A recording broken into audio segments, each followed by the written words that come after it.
Yeah. I'll stop it when it comes to the meaning of what I want to say. Hey, Fred.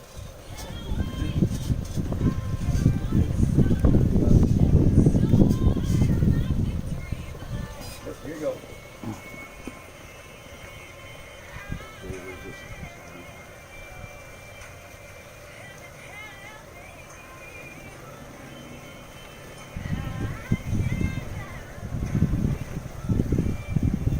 The hook of this song basically is I can't fly without one wing. I feel that way now with my brother gone. You can't fly with just one wing, and that's the hook of this song. You need both your wings to fly. Okay, so I'm going to start that because it leads into some of something. Okay. How you doing? My name's Greg. For people that don't know me, I want to thank everybody for showing up, and we're gonna celebrate Roland. And, you know, that's what those were his wishes that we celebrate him, and he doesn't want people to be down about it either, because he's in a better place, and he was in a lot of pain, and for a long time. You know, I'm gonna bring up a couple of people. They're gonna do the eulogy and speak. Jay's gonna speak, and then if anybody has some sort of story, I know everybody has a funny story about Roland, like dealing with that. So anybody that wants to come up and speak, I'll bring you up and we'll speak. We're going to start out with the Lord's Prayer. You can join in, or we can, or just listen. And it's our Father in heaven, thy name be honored, thy kingdom come, thy will be done on earth as in heaven. Bring us today our daily bread. Forgive us the wrong we have done, forgive us through our wrongs. Please do not bring us to test, but save us from evil. In Christ's name, Son of the living God. Amen. So, Roland was a special man. he was loyal. He'd give you the shirt off his back. But he wouldn't let you drive his cars. but it must be really had to. And I've driven them. It's not fun. So I just thought, be thankful that you did. And I'm just going to tell a little bit of my experience with Roland. Roland, we're staying at Jay's house after he sold his house. And Roland, every morning, he would go in and make his Cuban espresso and an English muffin. And he would make so much noise, he'd wake me up. And it was like deja vu all over again every morning. He'd wake me up and he'd say, "Oh, I'm sorry, are you up?" And then we'd talk for an hour. So we had a lot of good conversations this morning. And but he was definitely one of a kind. And he will be missed, but he'll always be in our hearts. So we just want to honor him today. We want to we want to honor and celebrate his life, because nobody wants to live like he was living. So all I did every day was try to make him laugh or smile at least once or twice a day whenever I saw him. Just because I could see the pain in his eyes. So, and now I'll be with Eileen, and that's basically where he wanted to go. As soon as we did her funeral a few weeks ago, he was ready. So he was at peace, and he's like I said, he's in a better place. And I pray every day. I pray to God, open the gates for him, let him in, and he can be with Eileen. And his dog, I got his dog's ashes over there. So they're all, the three of them will be together again. So first person I'm gonna call up is Fred, and you can do the eulogy. Greg?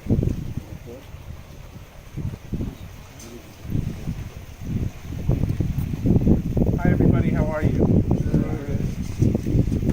I wrote down my remarks because I had Roland meant so much to me.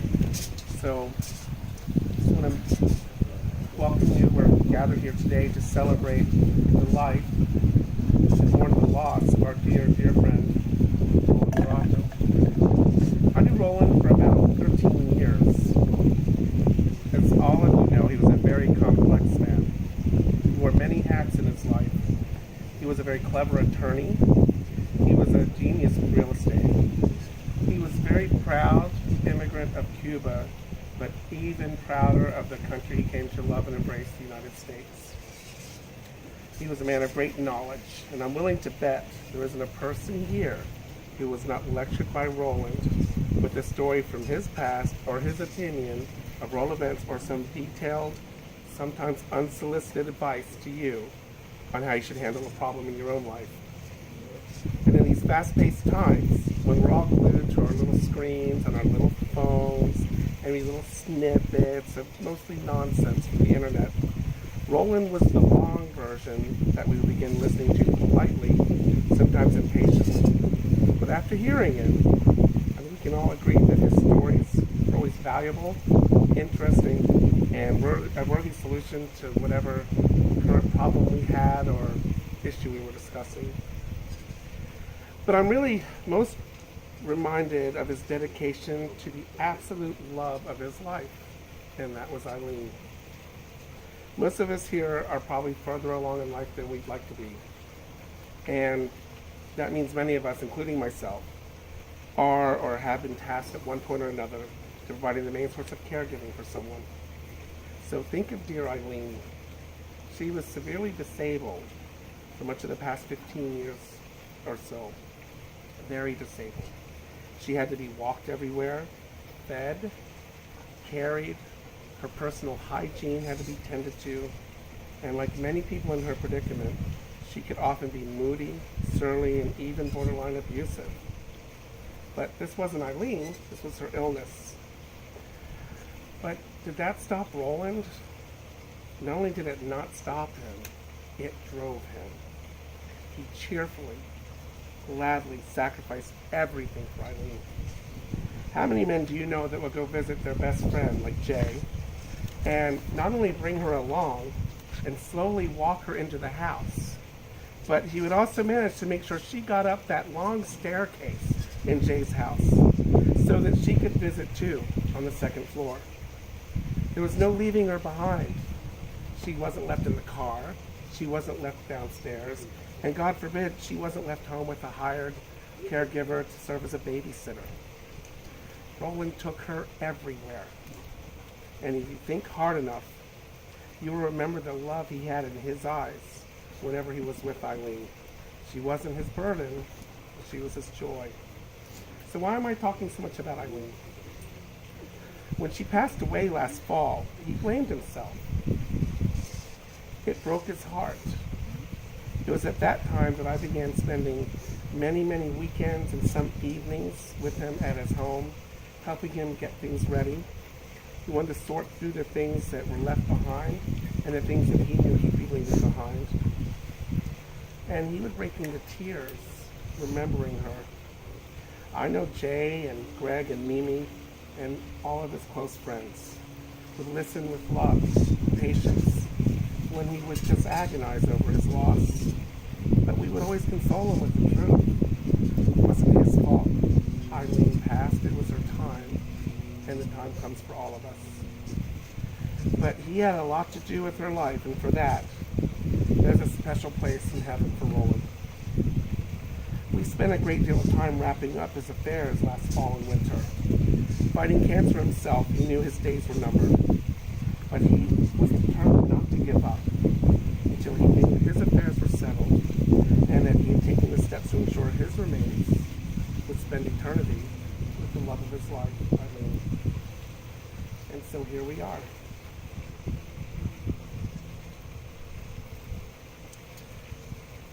Roland was a brilliant attorney, a crafty real estate mogul, a brilliant scholar, a model immigrant, and a patriot of this nation. He knew honor and expected it of others, and he could really tell a story. But most importantly to him, and to, I guess, all of us, he was Eileen's lover, protector, best friend, confidant, and savior.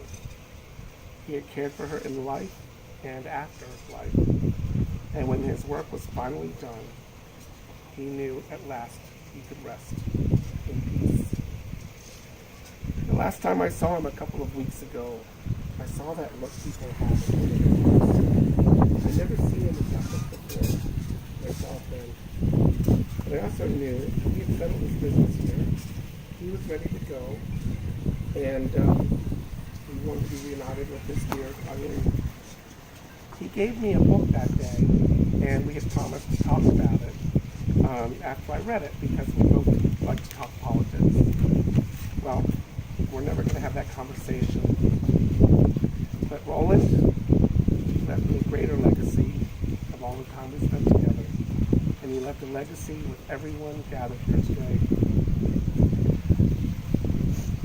I only hope when my health fails someday, God brings a Roland to me.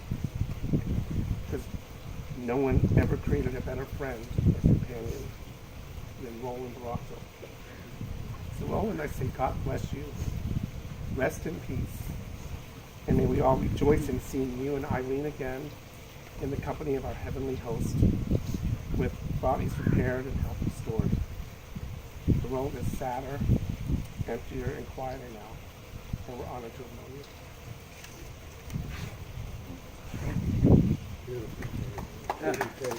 Thank you, Fred.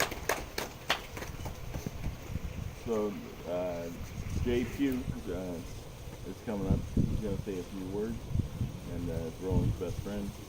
And they both would do anything for anybody. He had the biggest hearts in the world. So, Jay.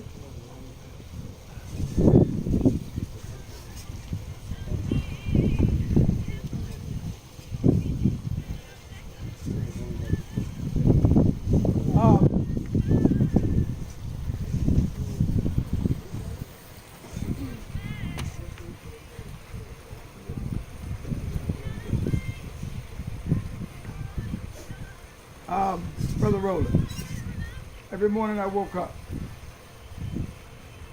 any problems,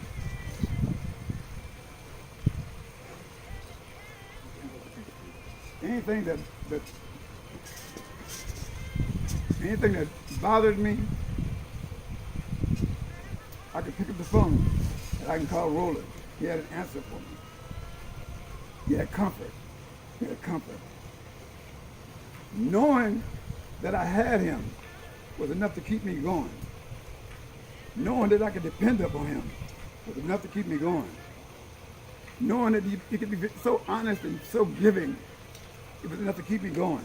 Just knowing that Roland was there, even if I didn't call him, was enough to keep me going. He was that other wing that kept me going. I'm gonna miss my brother. I'm gonna miss him. He's in a better place, but I'm gonna miss him. I'm gonna tell you a short story about Roland. Some of you guys might know, some of you may not know. When Roland was sent here from Cuba at 11 or 12 years old, his family took the risk of going to prison to send him here. He came here by himself at 12 years old. Father went to jail for it. He came here with not sure of a destination. Stayed with some people here and there, went to school, got an education, and went and got his law degree. Got his law degree, and after that he went on to be an agent for baseball players. He done all this on his own. He started at 12 or 13 years old, met people while he was here. People loved him. They wanted to help him. He was a special kind of a guy. Roland is a one of a kind. And when I say that, trust me, he's a one of a kind. There is no more Roland. That's it. He's gone. But there is no more Roland.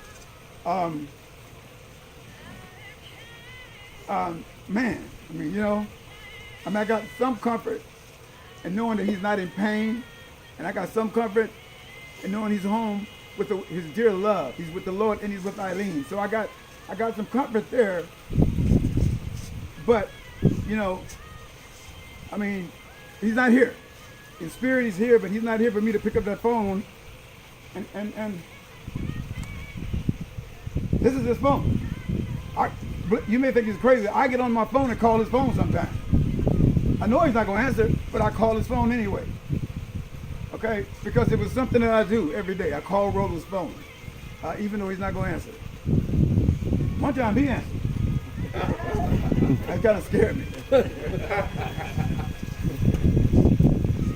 I mean, if you guys, I tell you, I'm sorry for any of you guys, girls, ladies, and gentlemen, who haven't had the experience of knowing Roland or knowing him very well, because he was a one-of-a-kind guy. Trust me. He had all the answers. He never wanted nothing in return. You know, you needed help, he gives you help. He don't want anything in return. You can't make him take anything in return, really. I mean, you know what I'm saying? So many of my friends, I said, talk to Roland. You go talk to Roland, they want to pay you something. Roland, I don't want no money. I want to take the money. He needed money. He needed money. He would not accept it. He got a lot of comfort in just helping people. Because that's who Roland is. Roland helps people.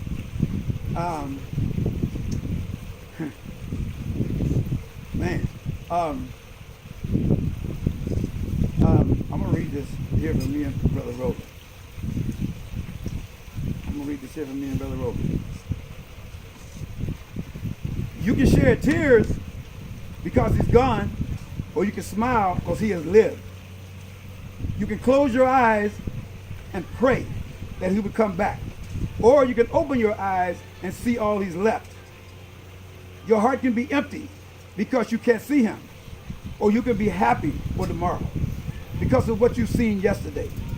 You can remember him only that he's gone, or you can cherish his memory and let it live on.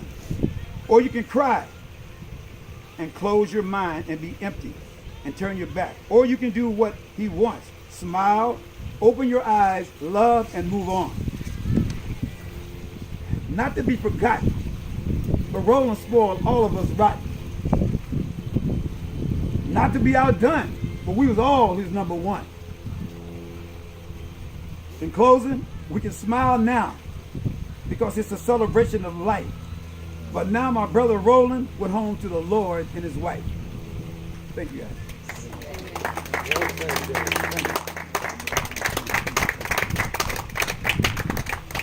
Wow.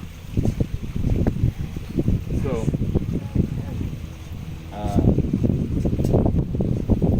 I'll start off with a couple anecdotes about Roland, and then I want to see if anybody wants to come up and speak. Roland, like I said, I used to try to make him smile every time I saw him at some point. And we like have to take his car to the shop or do something like that, and you know, he wasn't moving very well. And I was like, come on, Roland, hurry up. And he's like, come on, man. He said, I can't move that fast anymore. And then, but he gets there, and it takes him a few minutes to get in the car. But his cars were his babies. He loved those cars. And raggediest cars I've ever seen. I'm in the car business. I own my own car business, and those are two of the worst cars I ever had to drive. I drive them by the time I got home. My back hurt, my neck hurt. I said, no wonder he was in pain all the time. He's driving these raggedy cars. And so that basically, I'm just trying to say that's what we want to do. We want to share stories that you have, funny stories. You know, they can be sad, but Roland would rather them be funny or happy, because you know Roland is like, he used to love to talk, but it's like, don't interrupt him. Because I always do my Roland imitation. If you interrupt him, he goes, Oh. He's like, and I'm like, what, man? Can I get a word in? You know, So mad. he was like, oh, here we go, he'd say. And I'm like, come on, man. I'm like, come on, man. It's like, so me and Roland had a special relationship. And it was funny because he used to crack me up, and he used to get mad at me because I wouldn't take none of his stuff, and I was just like, yeah, come on, man. Or I walk out of the room like in the middle of him talking, and he really get frustrated. So that's what. But no, so is there anybody that'd like to come up and say a few words? Anybody? This is Steve.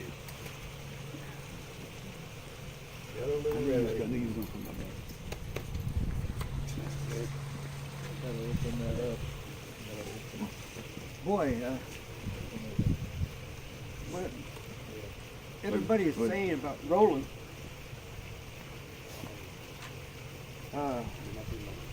Greg, and it's very special.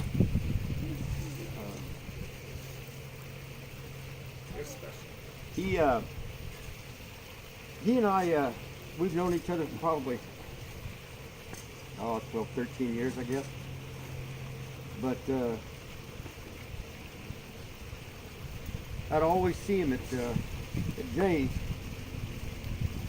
and we'd talk, and he had a very special thing about him. I wished I'd listened more to some of his advice instead of argue back.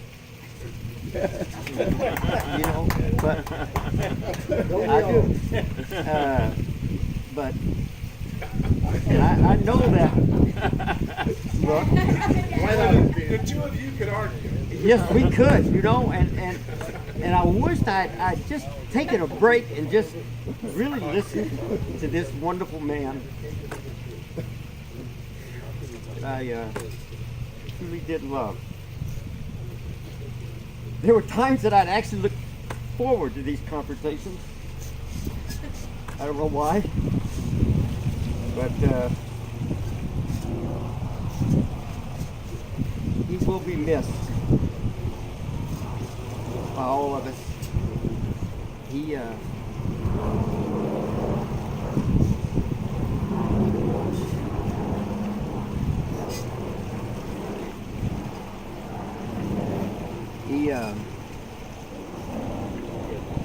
He played a huge part in my life, I know that. And hopefully we would just get in these arguments. And I miss him and I love him. And, You were as pig-headed as he was. I mean that though, I really wish I'd listened sometimes more than confronting back.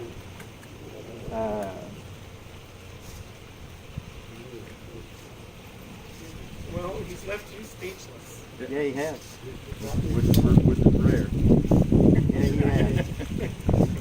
And in fact, they're looking at this picture. Was this at the Dodger game? One of them the Dodger game. One of them was. Yeah. God, the way he loved Eileen. I mean, my God. I don't want to. Boy, it's so true. He gave up his life. I mean, once Eileen got disabled, or, hurt, Right. it was all about Eileen. Right. And he meant she was in the house. He'd walk her up the stairs. Yeah. And it was so beautiful. So beautiful. I mean, he'd make sure she was comfortable. Make sure. She wasn't That was ever a real sickly love affair. person with him. She was alive until she was at the end because of him.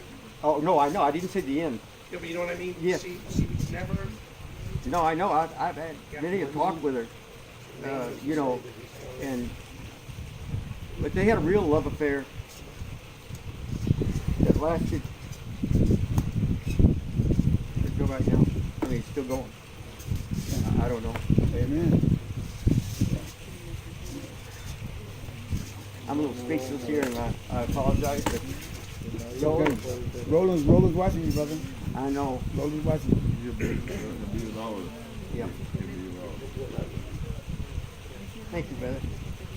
Thank you, guys. Thanks, Steve. Thanks, Steve.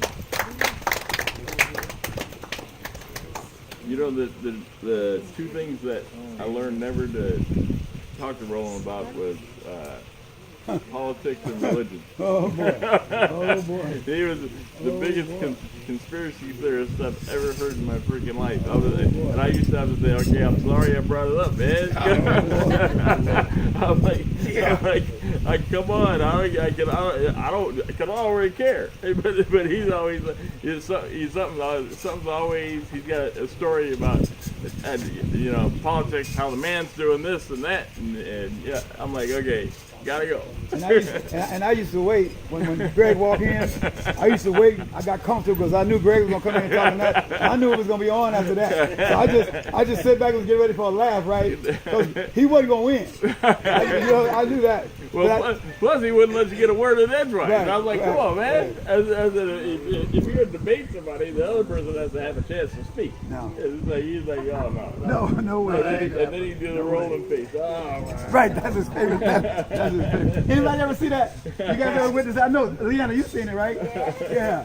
That's his famous. How you doing, Greg? How you doing? And then he said, here we go. Right. Every time you want to say one word, here we go. Right. Like, That's it. You just want him to get to the point of the story. Oh, exactly. And then, Once you said something, though, now you just bought 5 more minutes. But I'd be talking to Jay in the room, and Roland would walk in, and he don't have a problem interrupting people speaking. He had no problem with that. You can't interrupt him, though. He's like, just start talking. And I'm like, I'm sorry, you see my lips moving? I said, I'm talking here. And he said, come on, man. And he's like what I was saying wasn't important, you know. So that's what. That's what But as it turned out, he was always right. Does anybody else want to say something? Anybody?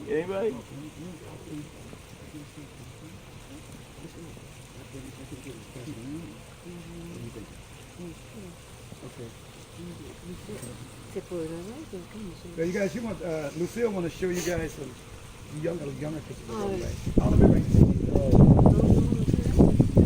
there. Yeah, pictures when he was a real, baby, kind of baby. Oh, what happened to it? It was cute. Oh, right.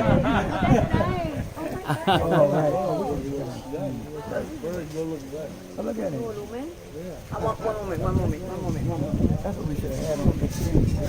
That's nice. You know, I wonder if there's a way we could download that and email it to people. And we can also email the photos. Again. Jay? Yes, sir. We can Again. email the photos, we can email that video if we get it manualized. Hey, he has some ears on him, didn't he?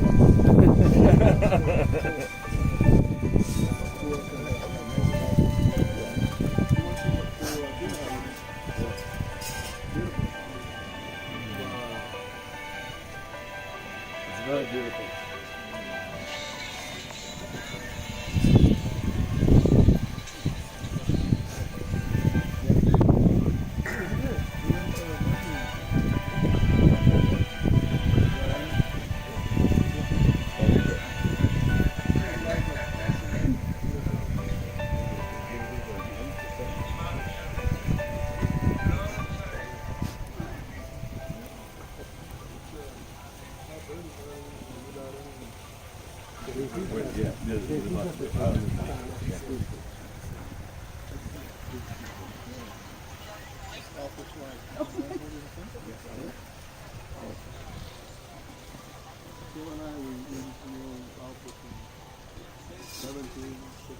Big screen for that. We should have a big screen for that, man. We should. Can we get a copy of that? It's very good. Who does? That's nice. I will come on first.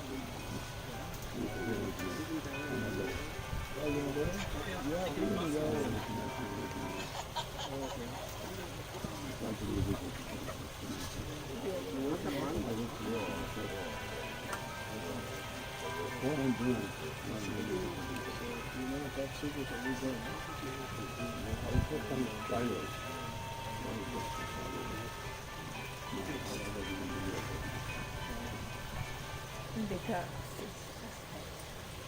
That's nice. Very well put together. Very nice. So, I like to volunteer some people to come up. And I know him very well. Barbara, he really likes you a lot. I love him. I know. And he would, All too short. he would love for you to come up here and say something. Everybody's gotta have at least one Roland good thing story. to say about Brother Not- Roland. One Roland story. Everybody has one. If you know him, you have one.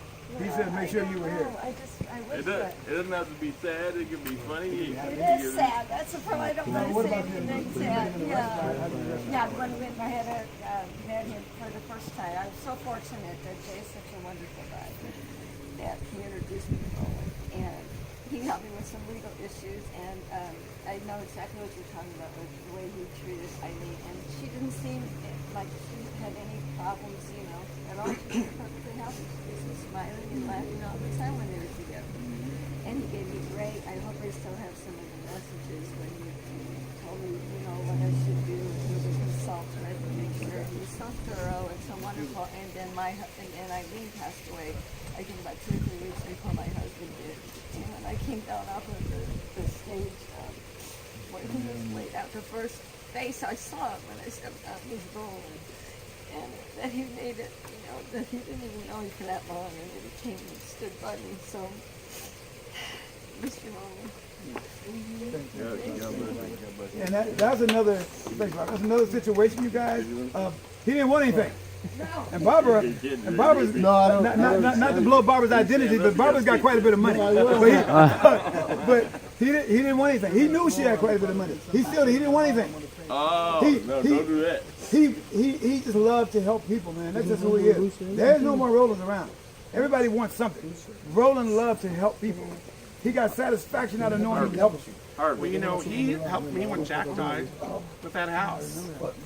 And because of him, I was able to stay in that house almost 2 years.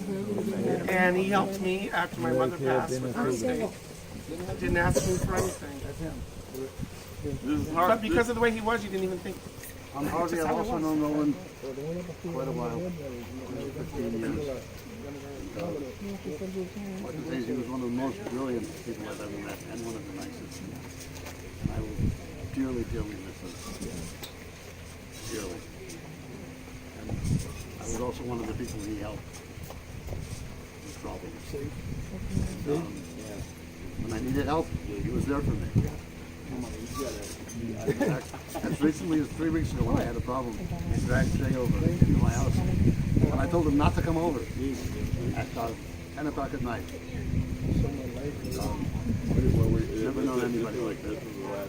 Probably never will. He'll be missed.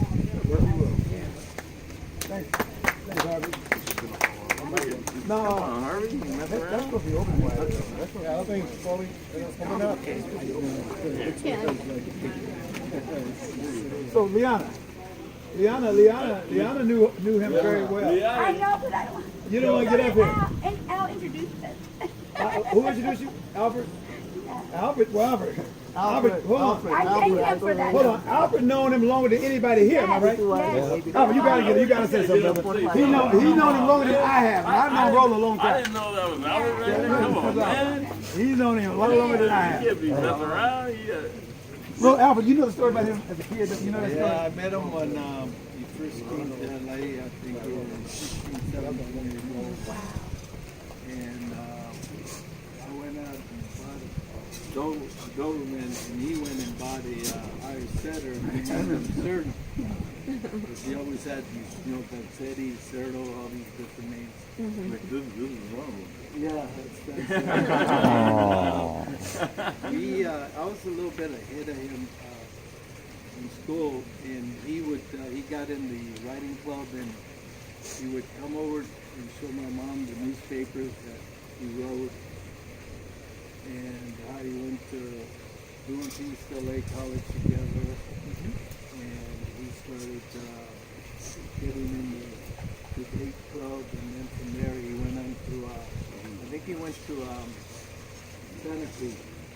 I remember seeing him the night that he was leaving.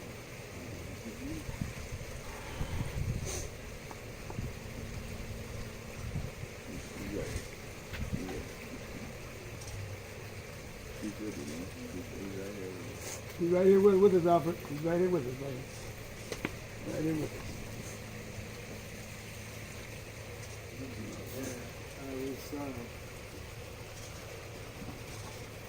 I remember not too long ago I said, just the other day we would sit and plan what we were going to wear because we were going to go disco dancing.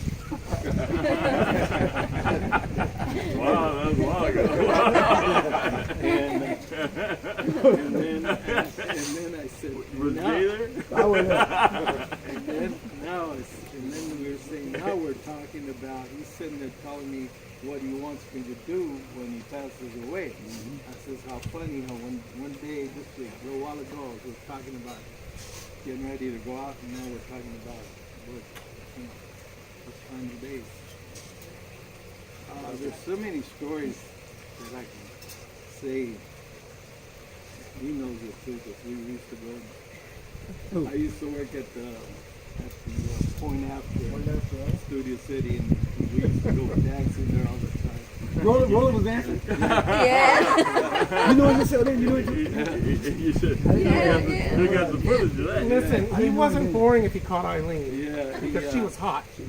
Yeah, and I remember I was doing a loan for him one time because he wanted to find out why they were charging me so much money. So I told him, then he wanted me to do a loan. So I had a hard time trying to get Eileen to give me her information. I know they are like. She wouldn't give me her birthday. Yeah, I know about that. Right. And then not too long ago, when she passed away, he said, Roland said, I didn't know she was 20 years old. Right. I found out too. Yeah. He told me that too. Yeah, he told me that. Wait, no. She passed away. I said, you didn't know. I go, that's why she wouldn't give me the information. I could never put the deal together. Well, not to interrupt you, but when he was feeling so bad, blaming himself for her passing, and he told me how old she was. I'm like, she had a really long life. Yeah. I mean, it was, He would bring her over all the time, and he'd bring her over to my house, and if he had wine, she'd have wine, and I remember them coming over all the time to the house. We grew up together.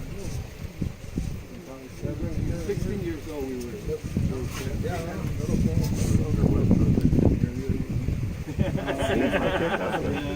I remember he got married. I don't know how many times he was married. The first time he was married, he went in an old, I think it was an old Model T Ford convertible. And he drove down, and it was in, I think it was in Norwalk. And I remember driving down the street. He married her. He didn't last that long. Then he married another lady, which was an attorney. And he sent her to Hawaii and sent her a letter. Don't come back. Right. Send her a text mail. He says, you sitting down? Yeah, well, don't come back. And I remember the houses that he had. Showed me all the houses. Drove me around all in Hollywood Hills. Plus they had like 25 different homes. And we went to almost all of them. And he told me stories about them. Yeah. And he had a temperament. No, not Roland. yeah, remember? One time, That's it, man. Because if you're a talker and you're with him, you get a lot of this. one time he had a Corvette, and he parked it, and when he lived up in one of the houses up in Hollywood Hills, and they towed the Corvette. Never be him. So he went and got it, and then the second time they came and towed it again, and he told the cop when he was taking him, he says, "You're a thief with a badge." And they took the Corvette. I said, we're gonna go get it. He says, no. I said, let him keep it. And he let him keep it. I remember that too. Yeah. He let him keep it. He didn't want to go get it because he was too proud. Right. That's him. That's him, boy. That's him. That's him. And, you know- and stubborn as can be. Yeah. Yeah. One more thing though, and I didn't think of it until I was putting the pictures together last night. He loved his mom and dad. Yeah.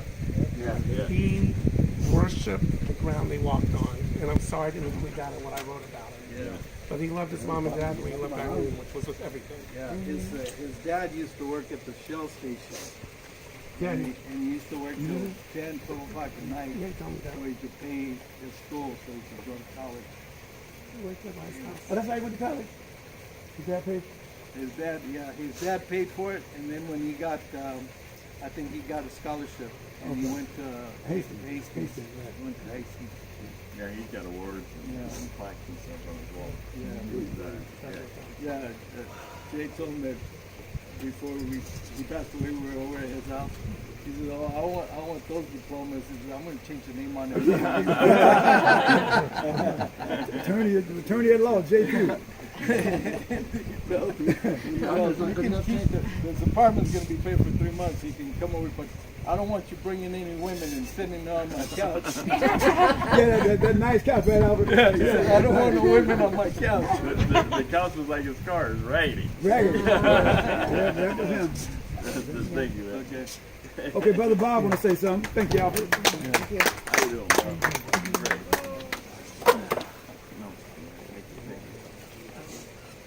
My name's Bob Carson. I know most of the people here in know me.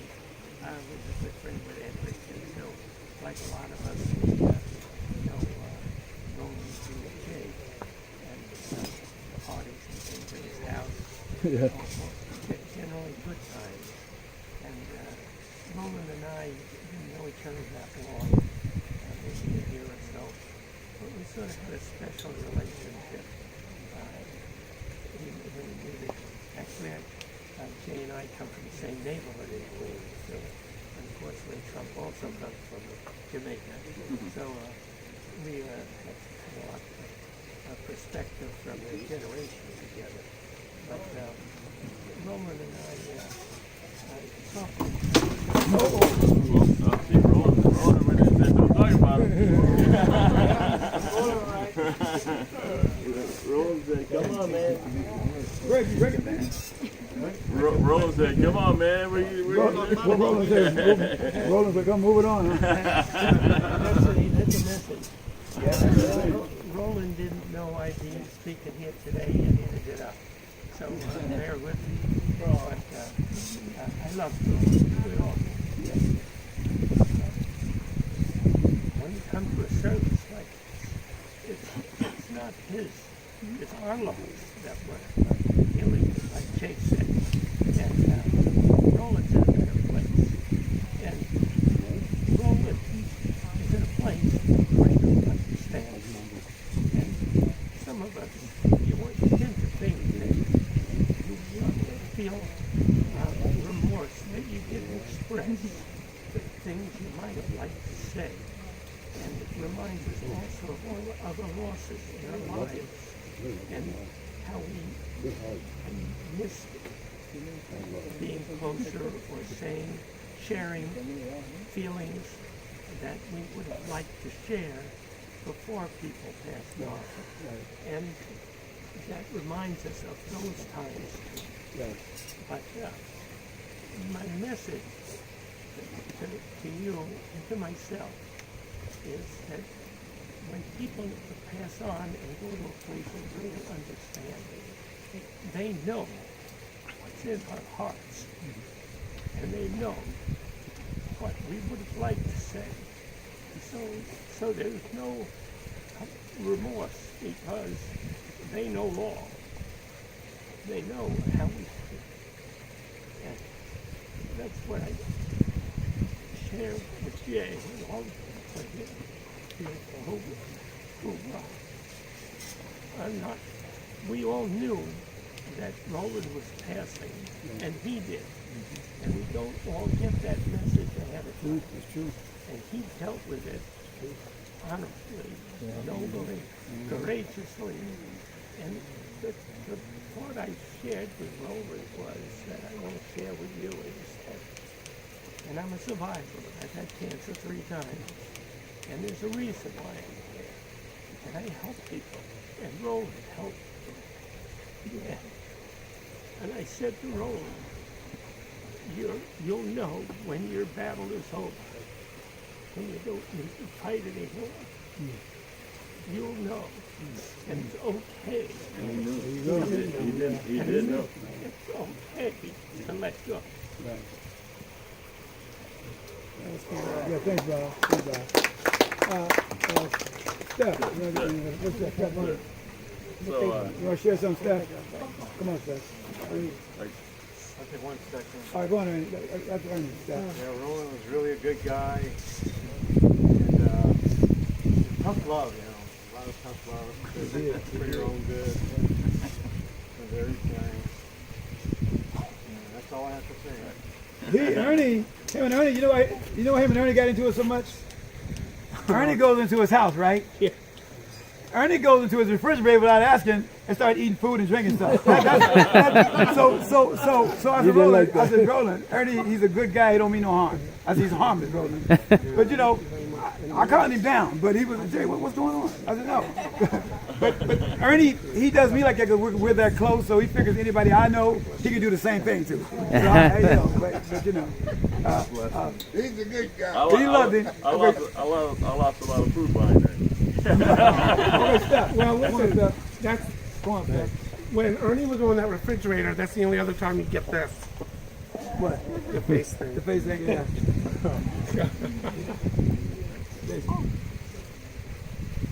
Hello. I'm really going to miss Roland. He was a wonderful person.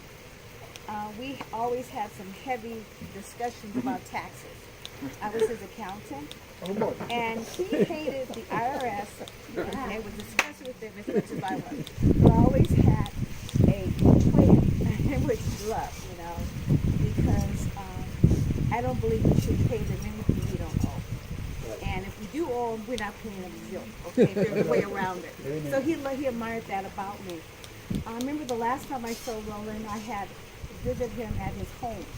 Beautiful, you know. And that's where he wanted to be. And that particular night, we had a deep conversation about Eileen. And I wrote him, and I'll read this to you that night because it kind of touched my heart. And I know how much he loved her. I mean, it was just it was like a fairy tale, the relationship they had, and it was just unconditional. Yeah. So what I did, I wrote. And we never got back to do this. And okay, I said,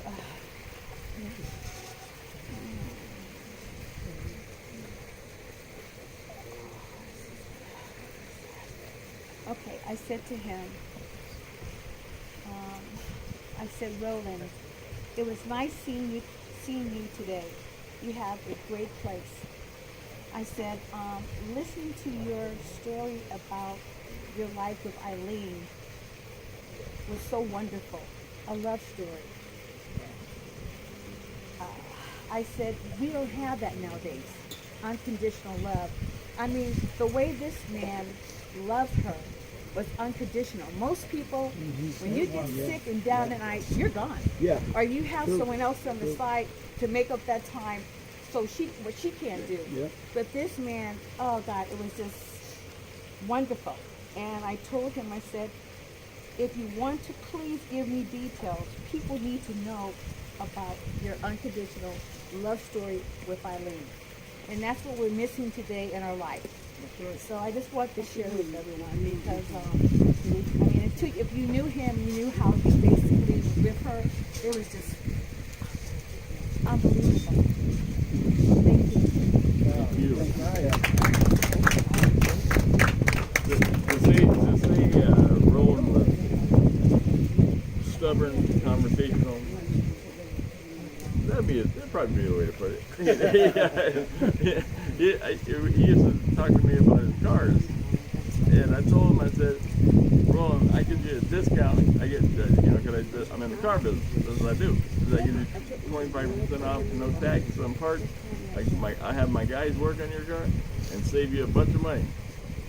He's like, well, I think I'm just going to go to my guy. And his guy would keep the car for 6 months and charge him a fortune. Yeah. But no, there's a lot of, Roland has a lot of different sides, and he was just, I used to laugh. I'd laugh it out because he was just hysterical. But no, me and Roland and Jay had some great times together. Yeah, we did. And so that's pretty much what I got to say. Does anybody else want to speak? Anybody else? Well, because we're getting ready to close the ceremony. We're getting ready to put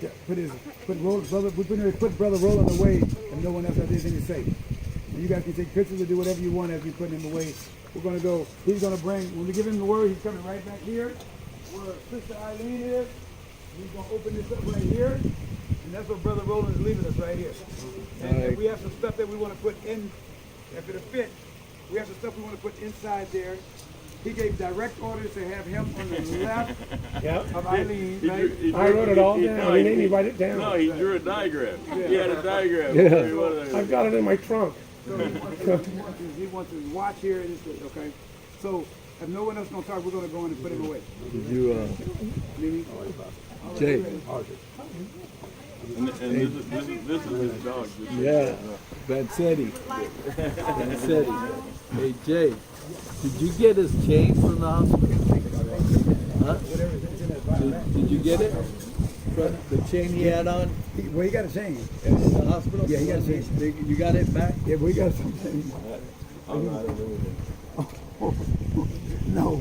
We'll have to come back and put it in. Remember he, No, he won. Yeah. Jay is sitting in the final restoration. Like saying I gave everybody a copy. No. Along with me, this prayer. You ready? Put him in. The Lord is my shepherd. I shall not want. He maketh me to lie down in green pastures. He leadeth me beside the still water. He restores my soul. He leadeth me in the path of righteousness for his name's sake. Yea, though I walk through the valley of the shadow of death, I will fear no evil, for thou art with me. Thy rod and thy staff, they comfort me. Thou preparest a table before me in the presence of mine enemies. Anoint my head with oil. My Cup runneth over. Surely goodness and mercy shall follow him all the days of my life. And I will dwell in the house of the Lord forever. Amen. Goodbye, Roland. Goodbye, Allie. Okay, we're ready. We're ready. Did we want to place the items Yes, inside? yes. What items, right? Make sure you feed him. What else you got here? Sunglasses, his wallet. Cologne, yes, cologne. Your cologne. Sunglasses, his wallet. And sunglasses and wallet. You know where's sunglasses in heaven, you know. It's bright up there. It's bright up there. This is it, you guys. This is the last of Brother Roland you're going to see until you visit him in heaven. This is it. This is it. His classes. You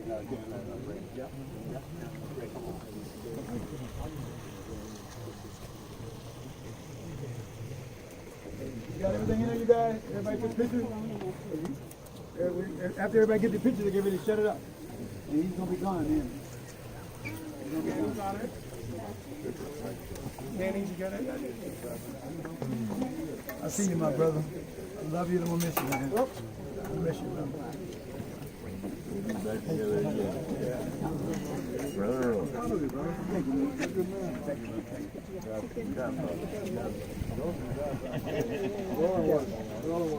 I used to call the Godfather.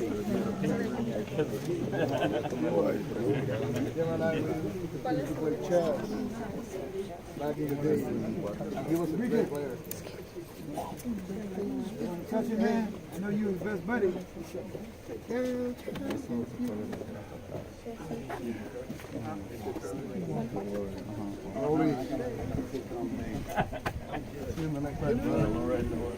This is it. Isn't it? Once he closes, once he shut it. She said,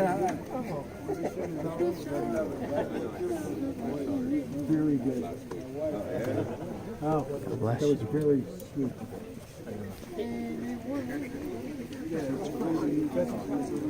Sorry.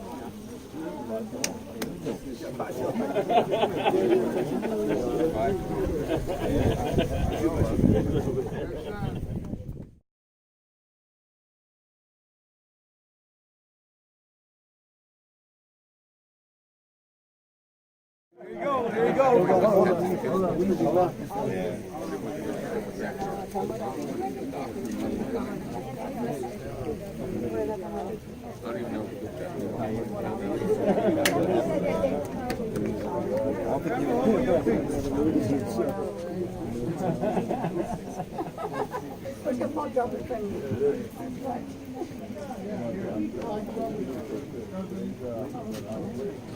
Okay. All right. You gotta speak now or forever hold your peace until you get to him in the kingdom. Are we done? We done? We're not done? We're done? Okay. Close it up. See you, Roland. See you, my brother. Later, Roland. See you, man. Come on, give him some peace. Well, we're gonna miss him, brother. We're gonna miss him. See you, Roland. Brother Roland. My brother from another mother.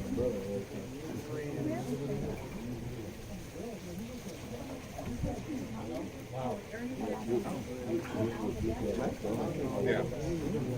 I've been up in this side. Yeah, I don't want to be yeah, no, I said that. Go. I forgot. He's like his front line, man. What are you talking about? That's Roger Borrato. To everybody who want to join us, we are going to his favorite restaurant called Versailles Cuban Food. If everybody wants to join, that's where we're going.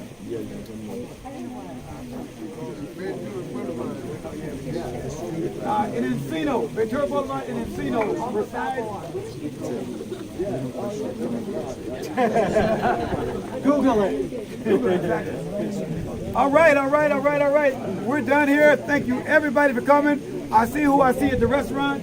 And otherwise, thank you very much, everybody. Are they adding his name to the? Yeah, they're going to, yeah. Where are we going?